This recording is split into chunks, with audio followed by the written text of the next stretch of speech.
দুইটা দুইটা ভয়ঙ্কর পাপের কথা বলে দেই। এই দুইটা পাপে যারা আসক্ত হয়ে আছে তারা তওবা করে ফিরে আসলে পরেও সারা জীবন তাদেরকে এটা সাফার করতে হবে। কথা বুঝতে পারছেন না? তওবা করে ফিরে এসেছেন মনে করেন, তারপরেও আপনাকে সারা জীবন এই পাপের ফলটা ভোগ করতে হবে। এক, মাদকদ্রব্য দীর্ঘদিন সেবন করেছেন, তওবা করেছেন, ফিরে এসেছেন, আল্লাহ হয়তো মাফ করে দিয়েছেন, আল্লাহ পাক মাফ করে দিয়েছেন, বাট আপনি আপনার দেহের যে ক্ষতিটা করে ফেলেছেন এটা পোষাতে পারবেন না। এক নাম্বার। দুই, তখন আপনি যদি বিয়ে করেন আপনি স্ত্রীকে সন্তুষ্ট করতে পারবেন না। হ্যাঁ।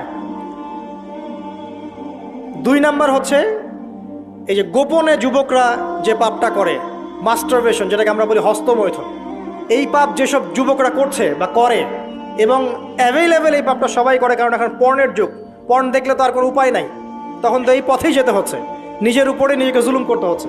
যারা হস্তমৈথুনে অভ্যস্ত হয়ে গেছে এরা যদি তওবা করে ফিরেও আসে, শরীরের যে ক্ষতিটা হয়েছে এটা পূরণ হবে না কখন। দেখেন, আমার মতো বয়সে, আমার চেয়ে প্রায় 10 বছর বয়স আগেই তারেক বিন জিয়াদ স্পেন জয় করেছিল।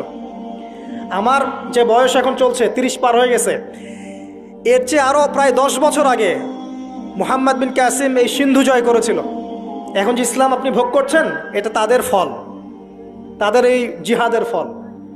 তো এখন আমাদের এই যে 20 বছর 30 বছরের যুব সমাজের দিকে তাকায় দেখেন, একবার তাকায় দেখেন, চেহারাগুলো একটু দেখেন, চেহারা দেখেন, এক একটা চেহারা দেখেন, চেহারায় নূর নাই, নষ্ট হয়ে গেছে, নামাজ নাই, চোখগুলো বসে যাচ্ছে, কারণ সারা রাত জেগে থাকছে, ওই যে টিকটক টিকটক টিকটক সারা রাত। হ্যাঁ, সারা রাত ফোনে, সারা রাত গল্পগুজব। রাত্রেবেলা দেখবেন, রাত্রেবেলা শহর যেন জীবিত হচ্ছে, রাত্রেবেলা ক্যারাম খেলে, রাত্রে লুডো খেলে, রাত্রে এটা করে, রাত্রে সে, সারাদিন ঘুম, সারাটা দিন ঘুম। আপনি কি জানেন সারা রাত কে জেগে থাকে, সারাদিন কে, সারা রাত কে ঘুমায় আর সারা দিন কে জেগে থাকে? সারা রাত জেগে থাকে কুকুর এবং সারাদিন ঘুমায় কুকুর। আর দেখবেন আপনি বিড়ালকে দেখবেন, ও কিন্তু রাত্রে ঘুম এবং দিনের বেলা সে অ্যাক্টিভ। পাখিকে দেখবেন, পাখি সন্ধ্যা হলো একদম ঘরে, যেই সূর্য ডুববে পাখি একদম ঘরে, দেখেন না, পাখি ঘরে। আর যেই ফজর হবে পাখি বের হয়ে গেল। আর আল্লাহ রাসূল সাল্লাল্লাহু আলাইহি ওয়াসাল্লাম হয়তো বা এই কারণেই, আল্লাহ ভালো জানেন, তিনি বলেছেন এমন কিছু মানুষ জান্নাতে যাবে যাদের মনটা হবে পাখির মতো। সুবহানাল্লাহ। দেখেন পাখি কি করে, একদম সন্ধ্যা হলো ঘরে ঢুকে গেল, যেই ফজর হবে একদম ফজরের আগে আগে সে বের হয়ে গেল। তো পাখির মতো হওয়ার চেষ্টা করেন, পাখির মতো লাইফস্টাইলে আসেন, এবং সে সারাদিন পরিশ্রম করে রিজিকের জন্য, করে না? আল্লাহ পাক পাখিকে রিজিক দেন কি চাকরির মধ্য দিয়ে না ব্যবসার মধ্য দিয়ে? কিভাবে সে রিজিক পায়? তাওয়াক্কুল, তাওয়াক্কুল, আল্লাহর প্রতি তাওয়াক্কুল। আর তাওয়াক্কুল করে কি সে ঘরে বসে থাকে না রিজিক সার্চ করে, রিজিক তালাশ করে? আপনিও রিজিক তালাশ করেন, আল্লাহ পাক রিজিক দিবে ইনশাআল্লাহ। প্রিয় যুবক ভাইরা, আল্লাহর ওয়াস্তে তওবা করেন। যারা যারা মাদকদ্রব্যের সাথে সংশ্লিষ্ট আছেন বা থাকার সম্ভাবনাও ছিল, এর ধার কাছেও যাবেন না, ওয়াদা করছেন তো?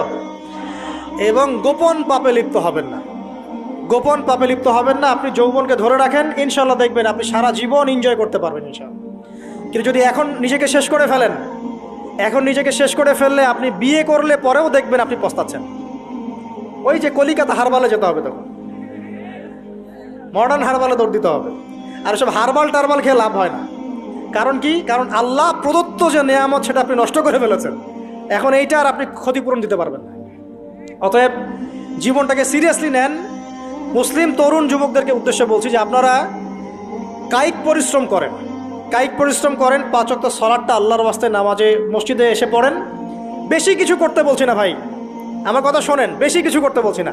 আল্লাহর ওয়াস্তে 5 ওয়াক্ত নামাজটা মসজিদে পড়েন, পারবেন না? আচ্ছা, ডেইলি 10টা পৃষ্ঠা করে কোরআন তেলাওয়াত করেন, পারবেন? আল্লাহ তৌফিক দান করুন।